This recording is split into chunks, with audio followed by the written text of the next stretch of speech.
우리가 살아가면서 기본적으로 해결을 해야 할 문제들이 있습니다. 쉽게 말하면은 그 의식주 문제는 걱정이 없어야 됩니다. 사람은 먹어야 삽니다.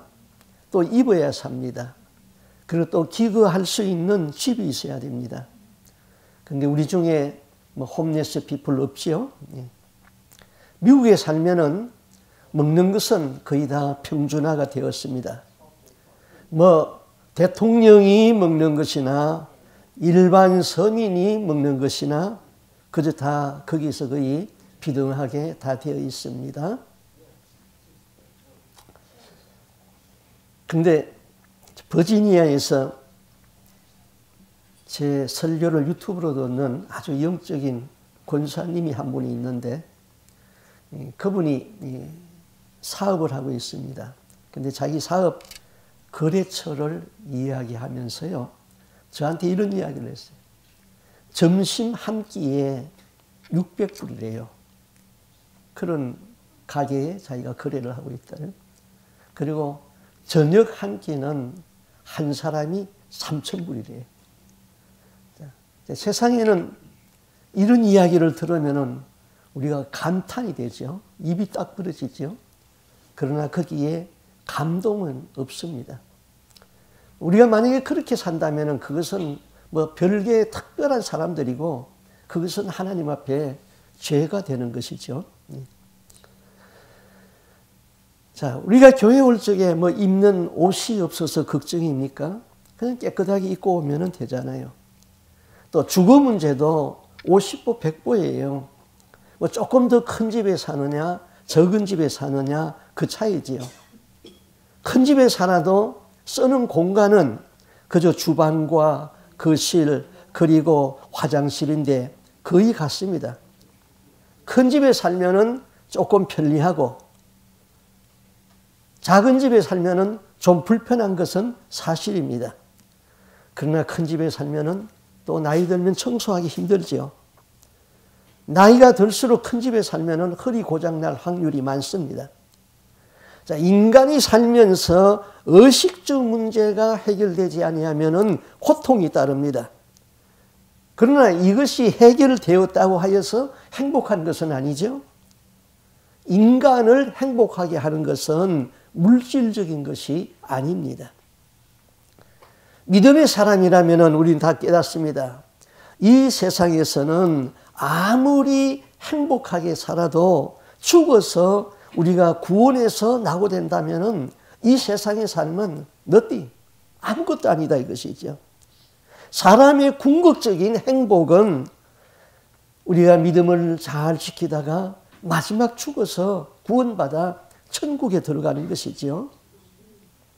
근데 천국 지옥 간증을 들어보면요, 하나님이 말씀 보여주시는데 천국에 들어가는 사람은 가뭄에 콩나듯이 가끔 한 사람씩 두 사람씩 천국에 올라오고요, 지옥에 떨어지는 사람은 덤프트럭에 쓰레기 갖다 붙듯이 그렇게 지옥으로 떨어진다는 거예요.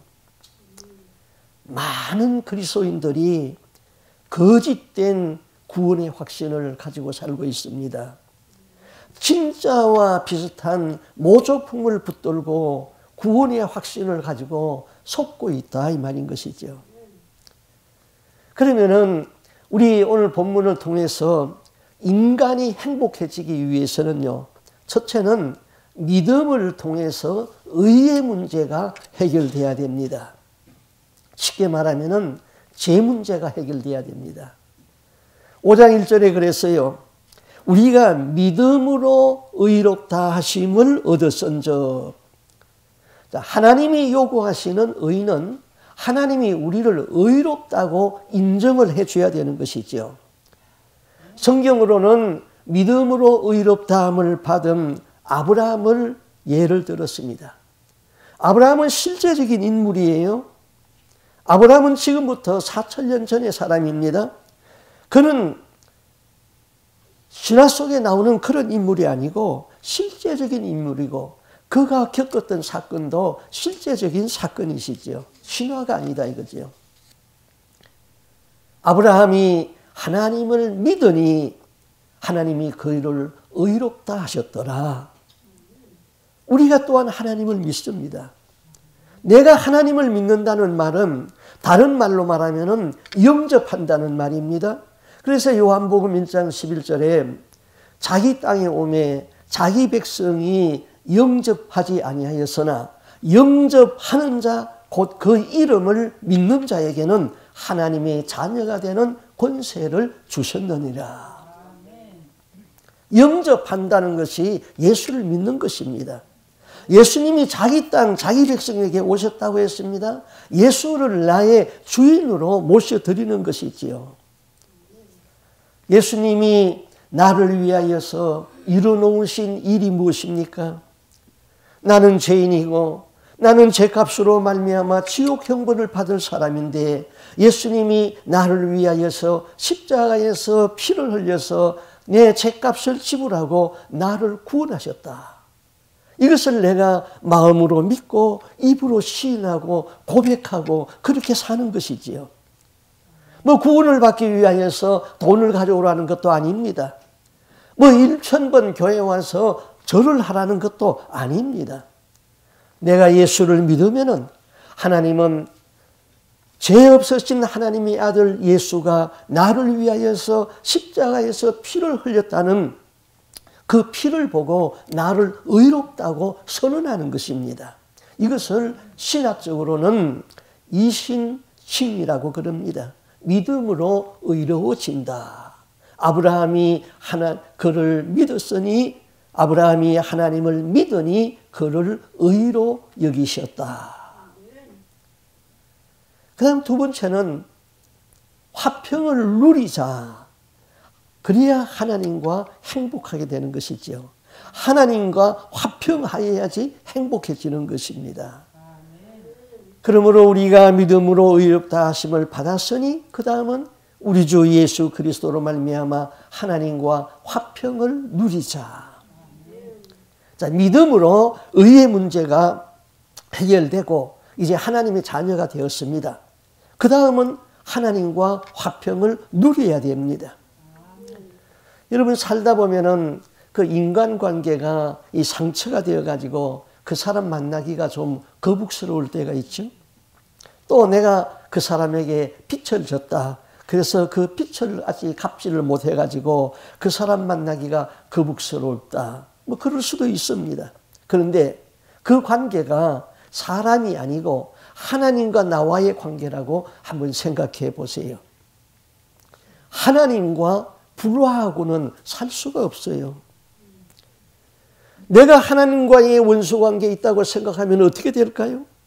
그러면은 나의 친구는 마귀가 되는 것이죠. 하나님은 나에게 진노의 화살을 겨누고 있다고 그랬죠. 내 마음에는 평강이 없어집니다. 그리고 마지막에는 지옥의 불구덩이에 던져져야 됩니다. 정말 이거 끔찍한 일이잖아요. 그런데 사람들은 어두움의 영에 붙잡혀가지고 이것을 깨닫지 못하고 그런 모습으로 사람들이 살아가고 있습니다.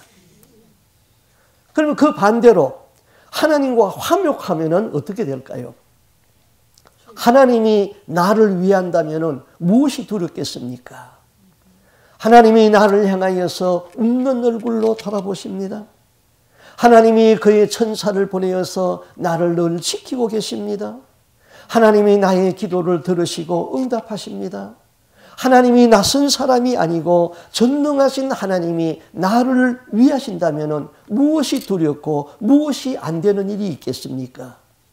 인간의 행복은 하나님과 화목한 데 있는 것이지요. 톨스토이의 작품 중에 인생론을 보면은 한 촌부가 소를 몰고 가는데 그 얼굴이 너무나 평화스럽고 인자해서 가까이 가서 물었습니다. 촌장께서는 농부인 것이 분명한데 어떻게 그렇게 인자하고 평화스럽습니까? 그때 이 농부는 이렇게 대답합니다. 하나님이 나를 위하시고 하나님이 나와 함께 계시고 하나님이 나의 기도를 들으시는데 무엇이 걱정이 있겠습니까? 그랬습니다. 아인슈타인은 세계적인 물리학자입니다. 어느 날 기자가 아인슈타인에게 아인슈타인의 부인을 만나서 이렇게 직구전 질문을 했다고 합니다. 당신 남편이 세계적인 물리학자요 수학자인데 당신은 수학과 물리학에 대하여서 얼마나 알고 있습니까? 그랬더니 그 부인이 이렇게 대답했습니다. 나는 수학도 모르고 물리학도 모릅니다. 그러나 다만 아인슈타인이 내 남편이라는 것을 내가 알고 있습니다. 그랬습니다. 여러분, 하나님을 신학적으로 다 몰라도 괜찮아요. 그 많은 교리적인 거 그거 다 몰라도 괜찮아요. 한 가지 중요한 것은 하나님이 나의 아버지가 되시고 나는 하나님의 자녀가 되었다. 하나님이 나를 사랑하신다. 이것만 확실하면 됩니다. 네. 많은 사람들이 행복의 기준을 편안하게 사는 데다가 두고 편안하게 살기 위하여서 많은 노력을 합니다. 그러나 편안한 것이 행복이 아니라 평안이 행복인 것입니다. 여러분, 편안한 것과 평안한 것을 구분할 수 있죠? 편안한 것은 돈으로 해결할 수가 있습니다. 그러나 평안은 돈 가지고 해결이 안 됩니다. 돈을 많이 가지고 있으면 우리 생활이 편안해질 수 있습니다. 가난한 것은 확실히 우리 삶을 불편하게 만듭니다. 그러나 돈이 없다고 해서 평안까지 잃어버려야 할 이유는 없는 것이지요. 평안과 편안은 밑에 받침 하나 차이지만은 그 내용은 엄청나게 차이가 나지요. 편안한 것은 물질적이고 세상적인 것에 비하여서 평안은 하나님이 주시는 것이고 은혜인 것이죠. 세상에는 유사품이 많이 있습니다. 우리는 진짜와 유사품을 구분할 수가 있어야 됩니다. 평안은 진짜 축복이고 편안은 유사품입니다. 기쁨은 진짜 축복이고 기쁨은 진짜 축복이고 재미는 모조품입니다. 사단은 항상 모조품을 즐기라고 그럽니다. 여러분, 게임을 하고 나면은 재미있습니다. 근데 그 재미는 하나님이 주는 건 아니죠. 자, 몇 시간 게임을 했습니다. 그리고 나서 만화하는 것이 재미있었다. 그 말은 됩니다. 그런데 오늘 게임을 하고 났더니 기쁨이 충만하더라. 그 말이 안 되는 거예요. 그러나 성령을 받았더니 기쁨이 충만하더라. 그 말이 됩니다. 그런데 성령 받고 은혜 받으니 재미있더라. 그 말이 안 되는 것이죠. 예수님은 우리에게 평안을 주겠다고 약속하지 않았습니다. 예수님이 주는 편안은 평안을 준다고 그랬죠. 요한복음 14장 21절에 평안을 너희에게 끼치노니 곧 나의 평안을 너희에게 주노라. 내가 너희에게 주는 것은 세상이 주는 것과 같지 아니하다. 너희는 마음에 근심하지 말고 하나님을 믿으니 또 나를 믿어라. 그랬잖아요. 하나님이 주시는 것은 평안입니다. 평안에는 근심이 없고 두려움이 없습니다. 하나님과 우리와의 관계는 예수 그리스도를 통하여서 화목하여지는 것입니다. 예수 그리스도의 십자가 없이 나 자신을 보니까 지극히 조그마한 것 가지고 교만했습니다. 자신을 자랑했습니다. 그러나 십자가를 보고 나를 보니까 자랑할 것이 없습니다. 오직 예수님만 자랑입니다. 그러니 겸손할 수밖에 없죠.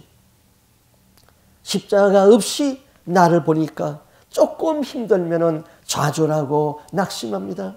그러나 십자가를 통해서 나를 보니까 나 자신이 소중합니다. 내가 얼마나 귀중한 존재이면은 하나님이 나를 위하여서 독생하는 아들을 세상에 보내서 내 죄값을 대신 치루었을까? 내가 얼마나 귀중한 존재입니까?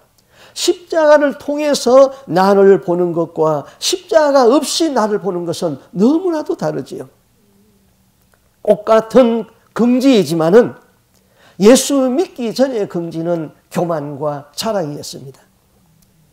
그러나 십자가를 통해서 예수를 믿고 난 이후의 긍지는 그것은 하나님의 아들이라는 자존감입니다.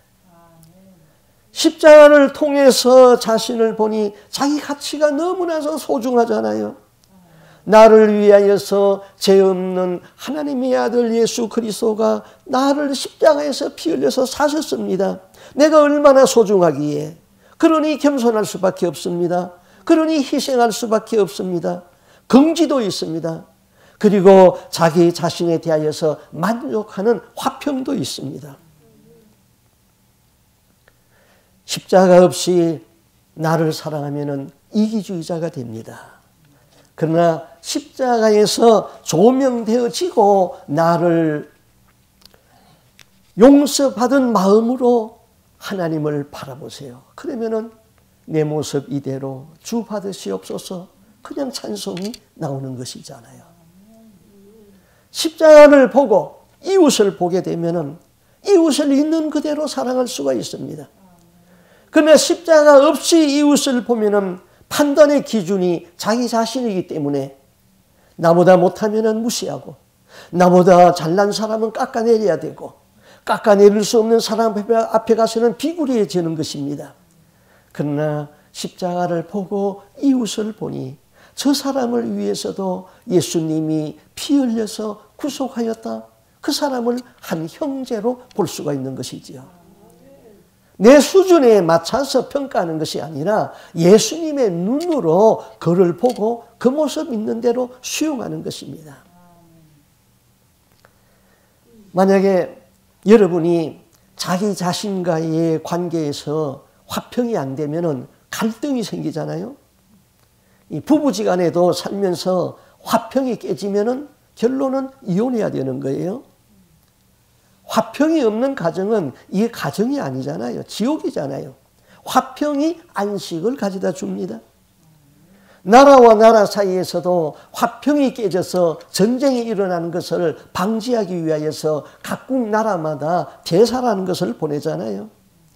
교회도 마찬가지잖아요. 교회에서 화평이 깨지면 은혜가 아니고 그 교회는 사탄의 운동장이 되고 마는 것입니다. 그러면은 우리와 하나님 사이에 이 화평을 깨는 것들이 있어요. 뭘까요? 첫째는 죄입니다. 죄가 얼마나 무서운가. 십자가를 보면 알 수가 있습니다.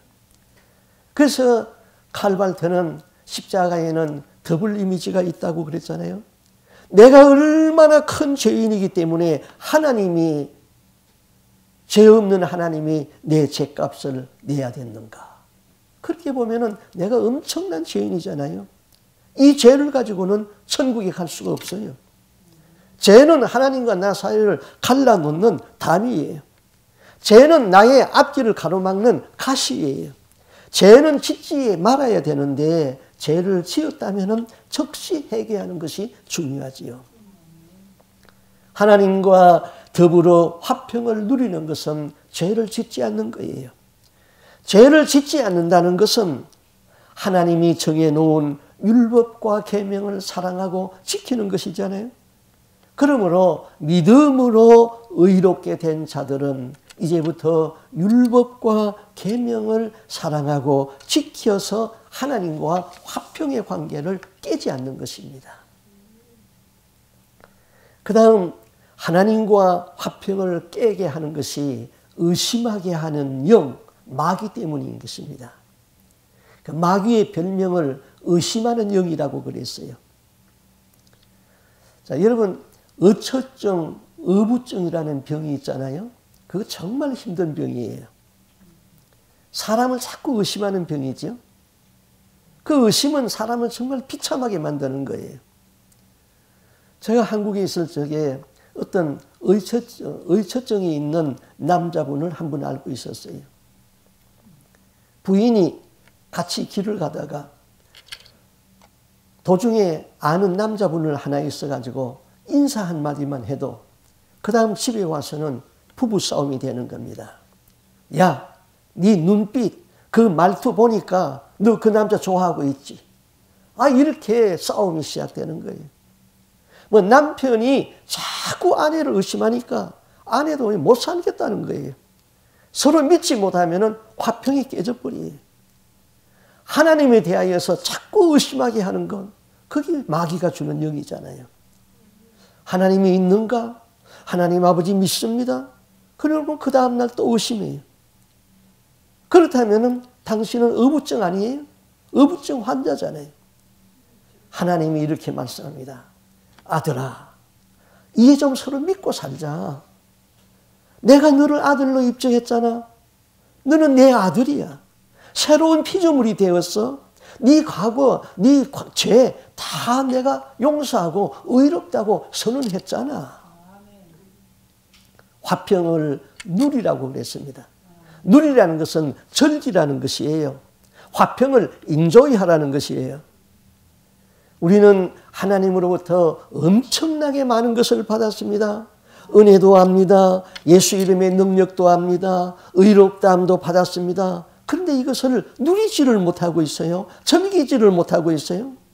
여러분이 이후에 천국에 가게 되면은 하나님 아버지가 여러분을 위하여서 통장에 넣어둔 그 엄청난 보화들을 보고 여러분 놀라서 감사해서 뒤로 나사빠질 거예요.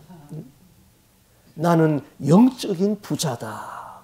마음에 이것을 누리면서 우리가 살아가는 것이죠. 세 번째는 화평을 깨는 것이 있는데 율법의 영이라고 그랬습니다. 여러분 이 율법의 영에 대해서 여러분 잘 깨달아야 됩니다. 율법의 영은 정죄하는 영입니다. 율법의 영은 하나님의 영이 아닌 사탄의 영입니다. 죄책감은 율법의 영이 주는 것이에요. 하나님이 이미 용서한 죄를 내가 자꾸 기억해가지고 괴로워하는 것이에요. 율법의 영은 정죄하는 영인데 율법의 왕관을 쓰고 있으면은 다른 사람도 자꾸 정죄합니다. 다른 사람을 정죄하다 보니까 자기는 죄 없는 것 같은 이 의식과 외식과 교만에 빠지게 되는 것이지요. 선을 행할 적에 자기의 의가 자꾸 드러나요. 그것도 율법의 영이 역사하는 것입니다. 율법의 영은 예수 그리스도의 십자가의 피공로를 믿지 못하게 합니다. 예수님이 십자가에서 흘리신 피는 씻지 못할 죄가 없습니다. 능력이에요. 우리가 예수 믿고 구원받은 것은 예수의 피공로로 우리의 죄 씻음을 받았기 때문인 것이지요. 그런데 율법의 영은 내가 지은 죄가 십자가의 능력보다 더 심각하게 보이는 것입니다. 율법의 영은 자꾸 죄를 생각을 하게 되는 거예요. 그래서 회개해야 하는데 마음은 감동이 없고 입술로는 죄를 회개해야만 합니다. 율법의 영에 붙잡히게 되면 십자가의 사건과 무관하게 되고 양심이 괴롭게 되는 것이죠. 제가 20대 때에 신학교를 들어갔어요. 20살에 신학교를 들어갔는데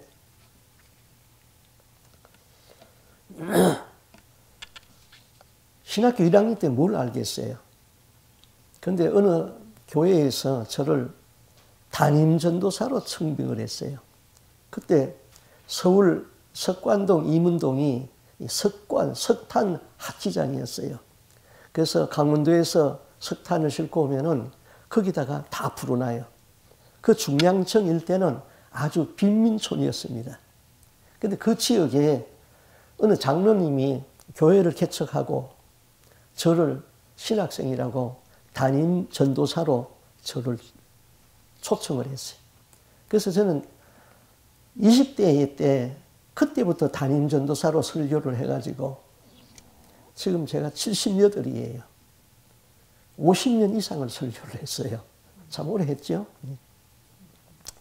근데 어느 날 장로님이, 어머님이 권사인데 오늘 여전도회에서 삼각산에 기도하라고 하니까 전도사님도 같이 가야 됩니다. 그러더라고요. 그래서 할 수 없이 따라갔어요. 근데 그 삼각산에 갔는데 삼각산에서 처녀로 결혼도 하지 아니하고 예수를 믿는 그런 분이 있었어요. 그분은 예언의 은사가 있고 방언의 은사가 있고 통변의 은사가 있고 그런데 저희 교회에 소속은 안 되었는데 가끔 저희 교회에 와서 예배를 드렸어요. 근데 그분을 삼각산 기도원에서 딱 만났어요. 그래가지고는 방을 하다 얻었는데 그 전도사님이 그 방에 들어왔는데 그 장로님, 어머니, 권사님이 여기 있는 분들에게 좀 기도 좀 해달라는 거예요. 그래서 이렇게 둘러앉았는데 기도를 했어요. 그 제 옆에 사람부터 기도를 하는 거예요. 뭐 많이도 기도 안 해요. 한 2, 3분 기도하는데 방언으로 기도하고 그 다음에 통역하고 그랬어요. 사람이 이렇게 말합니다.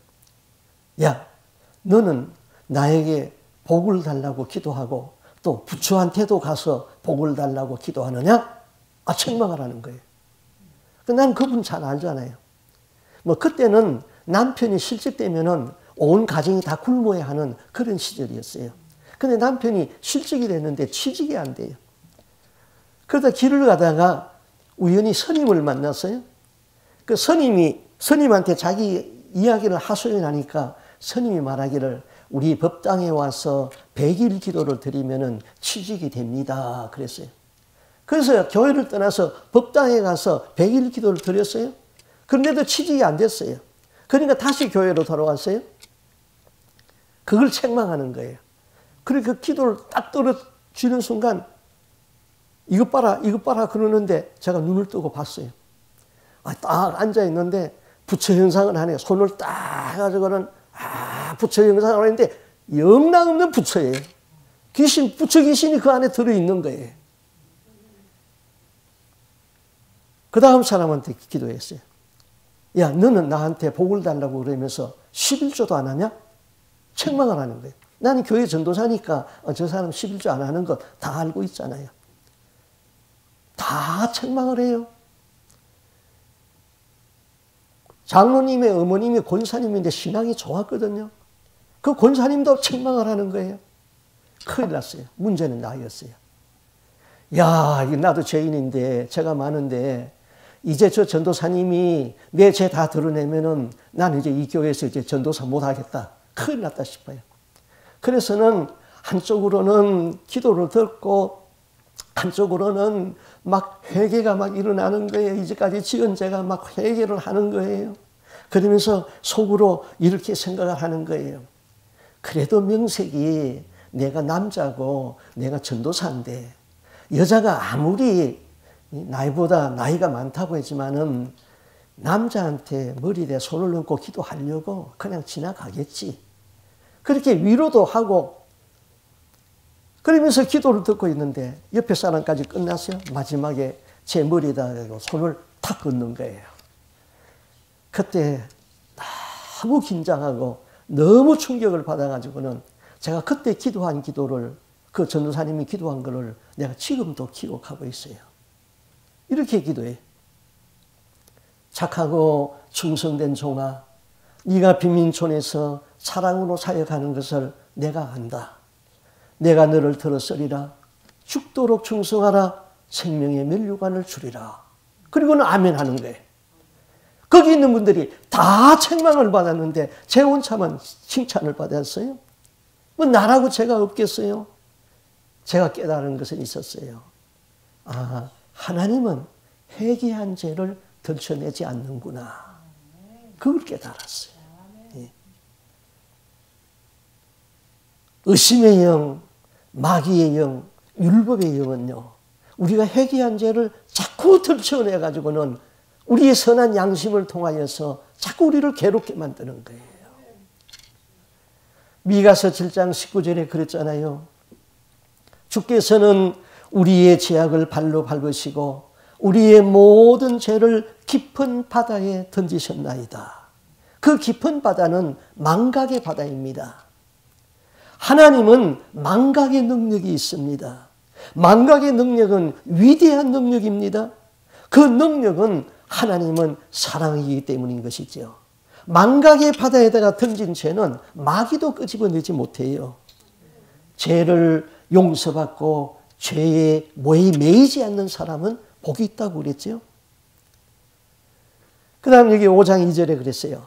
또한 그로 말미암아 우리가 믿음으로 서 있는 이 은혜에 들어감을 얻었으며 하나님의 영광을 바라고 즐거워하느니라. 자, 은혜에 들어감을 얻었으며 하나님의 영광을 보고 즐거워한다. 은혜라는 것, 이거 참 좋은 건데요. 이 은혜는 날마다 받아야 되는 겁니다. 날마다 은혜 생활을 해야 되는 거예요. 어느 교회에서 부흥회를 했는데요. 그 여선교회 회장을 맡은 분이 은혜를 많이 받았습니다. 근데 그 여선교회 회장의 그 남편은 예수를 안 믿는데 주일날 뭐 교회 가는 거 다 허락합니다. 그런데 저녁에 교회 나가는 거는 아주 질색을 합니다. 못 나가게 하는 거예요. 근데 이 여선교 회장이 되었으니까 이 저녁 집회에 은혜도 받고 싶고 또 나가지 안 해도 안 되겠고 그래서 이제 저녁 예배에 참석하고 오니까 직장에서 퇴근하면은 여자가 집에 있어야 되는데 그분은 뭐 주일날도 직장에 가는 거 보죠. 집에 없다고 그냥 막 얼마나 난리를 치는지 그래서 그냥 애교를 부리면서 그냥 좋은 말로 달래고 해가지고는 남편이 가라앉았어요. 근데 두 번째 날이 문제예요. 이게 주일날은 아닌데 이분이 이제 직장에 갔다 오는데 이거 어떻게 하냐 되나. 남편이 또 반대를 할 텐데. 그래서 할 수 없이 남편에다가 밥상을 다 차려놓고는 편지를 썼어요. 편지를 써놓고는 교회를 갔다 왔어요. 교회 갔다 오니까 아닌 게 아니라 남편이 얼마나 화가 났는지 몽둥이를 들고 문을 여니까 서 있더래요. 정말로 때릴 것 같더래요. 그래가지고는 너무너무 그냥 겁이 나가지고는 땅에 툴썩 앉아가지고는 그냥 쥐 하고 불렀는데 강력한 방언이 그냥 막 터져 나오죠. 남편이 보니까 막 쏠라 하는데 이거 미쳤어요. 그래서 막 지팽이 몽둥이 던지고는 여보 왜 이래 그래. 그러더니 막 기도가 나오는데 자기 아들을 불렀어요. 야야야야 빨리 저 앞에 가서 약가구에 가가지고 박하수하고 놀란데 먹는 약 사오느라. 이 너희 엄마 이거 큰일 났다. 그러니까 아들이 가서 박하수 갔어요. 그리고는 이 남자가 너무 급하니까 목사한테도 전화했어요. 목사님, 그 우리 아내가 교회 갔다 오더니 이거 완전히 미쳤어요. 이거 큰일 났어요. 좀 빨리 와보세요. 아들이 박하수를 사가지고 와가지고 줬어요. 여보요, 이거 먹어. 그래도 막 기도가 안 끊어지고 막 그냥 방언이 나오는 거예요. 목사님이 왔어요. 목사님이 와서 보니까 이게 미친 게 아니라 방언의 은사가 그냥 강력하게 나온 거예요. 근데 목사님이 한수 더 떴어요. 아이고, 이거 미쳐도 단단히 미쳤구만. 이제는 앞으로 절대로 아내한테 놀라게 하면 안 됩니다. 예, 그러면요. 제발 고쳐만 주세요. 선생님이 교회 나와야 고치겠는데요. 아무렴요. 아내만 고쳐준다면 내가 교회 나가고 말고요. 나가지요. 목사님이 안수를 기도를 하니까 방언이 그쳤습니다. 그 다음 날 그 남편이 교회 부흥회에 참석했어요. 그때 그분이 은혜를 받고 그 길로 신앙생활을 해가지고 집사가 되었어요.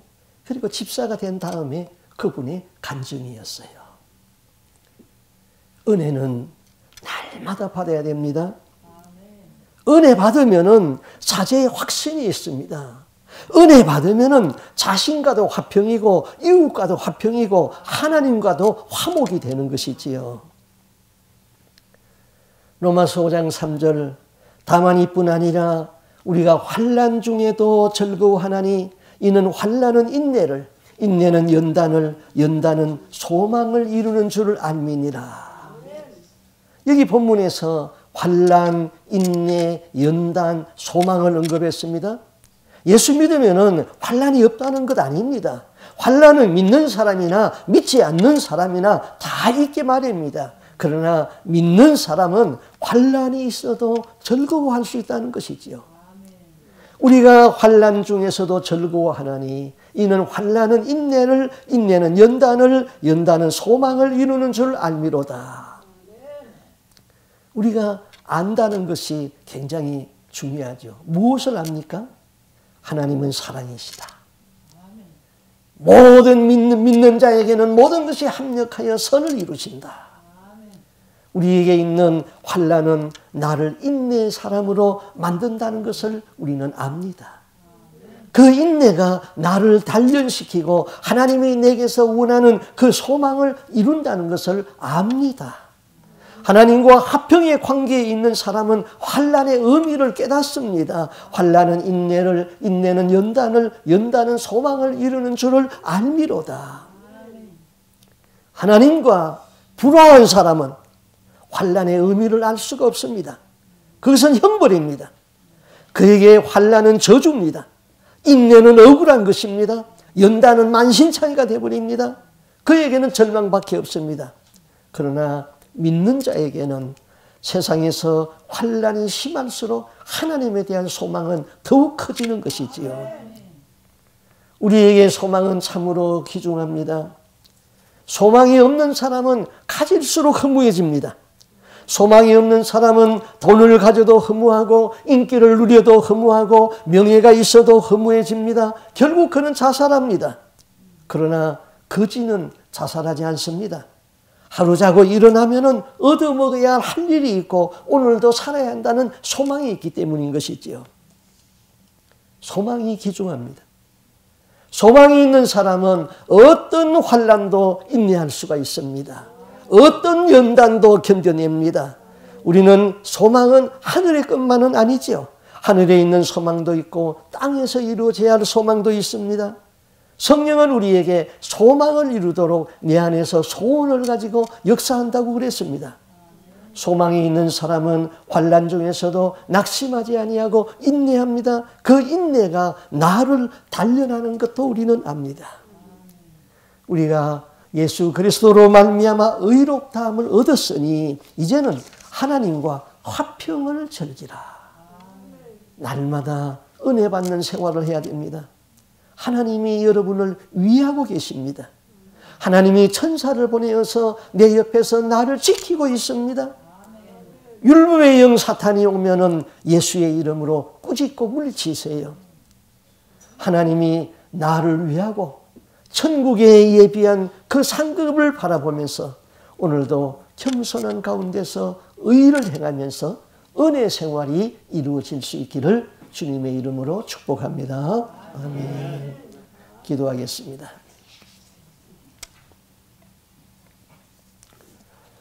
주 하나님 아버지, 우리 자신을 돌아볼 적에 우리는 죄인이고 우리는 부끄러운 죄의 형벌 가운데서 지옥의 형벌을 받아 마땅한 사람이지만 하나님의 긍휼을 잊고 십자가에서 피 흘리신 그 피공로를 믿음으로 인하여서 하나님이 의롭다고 선언해 주시고 이제는 하나님과 더불어 화평을 누리라고 하시는 하나님의 말씀을 우리의 가슴에 새깁니다.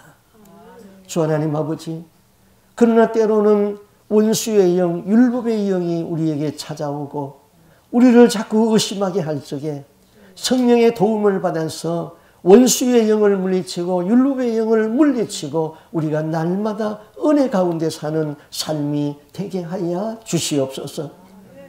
우리에게 환난과 연단과 여러 것이 있으나 이 모든 것을 인내하면서 천국에 대한 소망을 가지고 날마다 살게 하여 주시옵소서.